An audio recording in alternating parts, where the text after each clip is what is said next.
Everyone, आज के इस वीडियो में मैं कवर करूंगी 3.3 the importance of loyalty and dharma. So why did Yudhishthir agree to go back to the second game of dice when he knew well enough that he would lose against the trickery of Shakuni. Okay, so Yudhishthir जो होता है फिर से agree हो जाता है second game of dice खेलने के लिए, जबकि उसको पता होता है कि वो हारने वाला है, क्योंकि जो शकुनी है वो काफ़ी ज़्यादा मतलब ट्रिकरी है, काफ़ी ज़्यादा मतलब है कि ताकि वो जीत जाए. बहुत सारे ट्रिक्स यूज़ करके वो ऑब्वियसली जीत जाएंगे एंड ये हार जाएंगे. तो इसके बारे में उसको पहले से पता होता है युधिष्ठिर को. एंड देन एज वेल वो मान जाता है सेकंड गेम ऑफ डाइस खेलने के लिए. Concept of dharma and loyalty play an important role here. So यहाँ पे एक्चुअली कंसेप्ट ऑफ धर्मा और लॉयल्टी यहाँ पे एक इम्पॉर्टेंट रोल प्ले करता हुआ दिख रहा है, क्योंकि एज मतलब युधिष्ठिर जो होता है उसको सब कुछ पता होता है. पहले वाले गेम में भी उसको पता था कि क्या होने वाला है, फिर भी वो मान जाता है बिकॉज जो धृतराष्ट्र है उसको ओबे करने के लिए, कि एज वो किंग है, वो फादर है उनके, इसीलिए वो मान जाते हैं ताकि मतलब उनके जो वर्ड्स हैं वो बेकार ना चले जाए, क्योंकि उनको अपने बेटे मतलब वो बेटे होने के हिसाब से उनको अपने फादर की बात माननी चाहिए एंड रिस्पेक्ट करनी चाहिए उनके वर्ड्स की. As even as Yudhishthira is aware of the likely consequence that he will be offering a sacrifice of himself and his family, he still clearly ventures to stake all. So actually उसको सब कुछ पता होता है कि like वो फिर से इसके कंसिक्वेंस को जानता है कि वो खुद को अपना हार सकता है, मतलब खुद की सेक्रीफाइस मतलब खुद को सेक्रीफाइस कर सकता है, अपनी फैमिली को मतलब अपनी फैमिली को भी हार सकता है एंड कुछ भी हो सकता है. इसके बावजूद वो सबको लेके वहाँ पे वापस से चला जाता है सेकंड गेम ऑफ डाइस खेलने के लिए. It is his unwavering commitment to not obeying the king that he agrees to go back.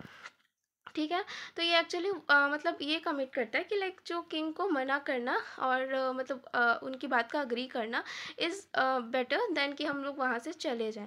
As he says it is at the disposing of the pleasure that creatures find good or ill.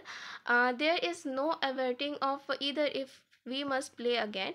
Although I may know that the challenge of dicing at the old man's behest will bring ruin, I cannot disobey his words. Okay, so as वो इधर यही बोलना चाहता है कि like एक प्लेसर है जो गुड भी कर सकता है, इल भी कर सकता है, एंड लाइक वो उनकी बात की ओबे करेगा, मतलब डिसोबे नहीं करेगा उनकी बात की. So Yudhishthira's word against a sense of inevitability of happenings. So Yudhishthira का जो वर्ड्स होता है वो sense of inevitability evitability okay happenings का जो भी मतलब जो होने वाला है उसके बारे में. He has according to it the will of good god. So at the disposing of the pleasure that is human being do good और ill. So actually human being जो होता है वो सही भी कर सकता है, गलत भी कर सकता है. The fact that none can avert it has a sense of finality about it. So actually कोई भी इस बात को एवर्ट मीन्स टालना. सो कोई मतलब फैक्ट को टाल नहीं सकता कि जो भी होने वाला है उसको कोई टाल नहीं सकता. His actions in this sense are driven by the idea of fate. So actually जो भी उसका मतलब आइडियाज़ है, जो भी एक्शंस है वो फेट से है और मतलब भाग्य से है, मतलब भाग्य से मतलब जो होना होगा वो होके रहेगा, हम उसको टाल नहीं सकते. The notion of dharma attach to the idea of obeying the king is also at work here. So यहाँ पे किंग मतलब एक धर्मा पे देखने को मिलता है कि किंग की हमेशा ओबे करनी चाहिए, उनकी बात सुननी चाहिए. तो ये चीज़ भी मतलब धर्मा का एक आइडिया है, मतलब एक धर्मा यहाँ पे देखने को मिलता है. As he says the indeed could a king like me who guards his own law fail to return their summoned. Okay, so there is an assertion in Yudhishthira's phrase. So Yudhishthira के फ्रेज में ये वर्ड होता है a king like me.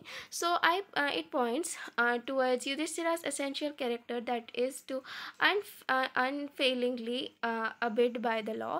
So actually Yudhishthira जो होता है एक ऐसा कैरेक्टर है जो मतलब अनफेलिंगली लॉ को मानता ही रहता है, मतलब उसका जो भी लाइक वो फेल नहीं करता किसी भी लॉ को ना मानने से. It is the driving force and the reason for existence. ठीक है, एक ड्राइविंग फोर्स है जो रीज़न है एग्जिस्टेंस के लिए. In this sense the character of Yudhishthira can not go against the grain. So actually जो युधिष्ठिरा का कैरेक्टर है वो ग्रेन के अगेंस्ट नहीं जा सकता है. Do you think Yudhishthira is free to make the choice of returning to his kingdom without accepting the proposal of the king? So क्या हम लोग ये चीज़ यहाँ पे देख सकते हैं कि अगर युधिष्ठिरा तो मान जाता है, पर क्या ऐसा हो सकता था कि जो युधिष्ठिरा है वो फ्रीली वहाँ से मतलब अपनी चॉइस से, मतलब अगर वो वापस जाना चाहे अपने किंगडम विदाउट एक्चुअली प्रपोजल के एक्सेप्ट किए, मतलब किंग का जो भी प्रपोजल था कि सेकेंड गेम ऑफ डाइस खेलना है करके, तो अगर वो उस चीज़ को नहीं मानना चाहता और वो वापस अपने किंगडम चला जाता, तो क्या वो चीज़ पॉसिबल था? Can we live without entertaining the असर? सो क्या हम विदाउट एंटरटेनिंग वहाँ से जा सकते थे? Also consider the question, is Yudhishthira bound by law? So क्या यहाँ पे युधिष्ठिरा लॉ से बाउंड था? The relation idea of being bound by oath is another significance motive return time and again in the narrative. So यहाँ पे actually पहले भी ऐसा हो चुका है एंड ये वाला आइडिया हम लोग को दिखाया जा चुका है एंड टाइम एंड अगेन यहाँ पे इस नरेटिव को दिखाया गया है। Karna, as we see in the unit of temptation of Karna, tells both Krishna and Kunti that he is bound by oath to remain loyal to Duryodhana. So actually यहाँ पे जो कर्णा का जो कर्णा वाला जो यूनिट था, टेम्पटेशन ऑफ कर्णा, वहाँ पे एक्चुअली कर्णा जो होता है वो कृष्णा और कुंती को ये बताता है कि मैं बाउंड हूँ एक मतलब मैं लॉयल रहूँ दुर्योधना से, इसीलिए मैं इस चीज़ से बाउंड हूँ कि मैं पांडव के साथ नहीं जा सकता। So Bhishma too is stick by his oath of not marrying and not assuming kingship. So यहाँ पे भीष्मा भी जो था वो एक ओथ से बाउंड था कि शादी नहीं करेगा and not assuring kingship. So kingship को भी अश्योर नहीं करेगा, अज्यूम नहीं करेगा। Okay, for the sake of my father and family, I swear a difficult oath, says he, to be neither king nor father, and here I live confidently, keeping my praise. तो यहाँ पे actually Bheeshma ऐसा बोलता है, Bheeshma despite other spellings him in despite situations to take the position of a king. So Bheeshma जो होता है वो मतलब डिस्पाइट करता है किंग की पोजीशन लेने के लिए। when Indra not longer reigned on the kingless kingdom, the subject hasn't to me, driven by anger and fear, rejects an offer and keep his promise. The wailing of the subjects failed to stake my mind, and recalling the code of struck adherence, I keep my promise. So actually ये सब होता है, ठीक है। The oath taken then assumes a scared attribute of characters are unswearingly in their resolution in the Mahabharata. So actually हम लोग यहाँ पे देख सकते हैं कि जो ओथ है और जो मतलब एट्रीब्यूट है कैरेक्टर्स के अंदर की उनका धर्म और वगैरह वगैरह, वो सब जो जिसके उन लोग बाउंड है, बहुत सारी चीज़ें हैं लेकिन उससे उन लोग ऐसे बाउंड से हैं। This discussion brings us in the second dicing game, second dicing game that take place in the Mahabharata. So इस discussion से हम लोग पहुँचते हैं second game of dicing जो महाभारत में हुआ था। We shall examine that quickly in the next section. So यहाँ पे हम लोग next section में ये देखेंगे the second game of dicing. Actually बीच बीच में जो questions आ रहे हैं ना, ये काफ़ी important है, तो इसको हम लोगों को cover करना पड़ेगा।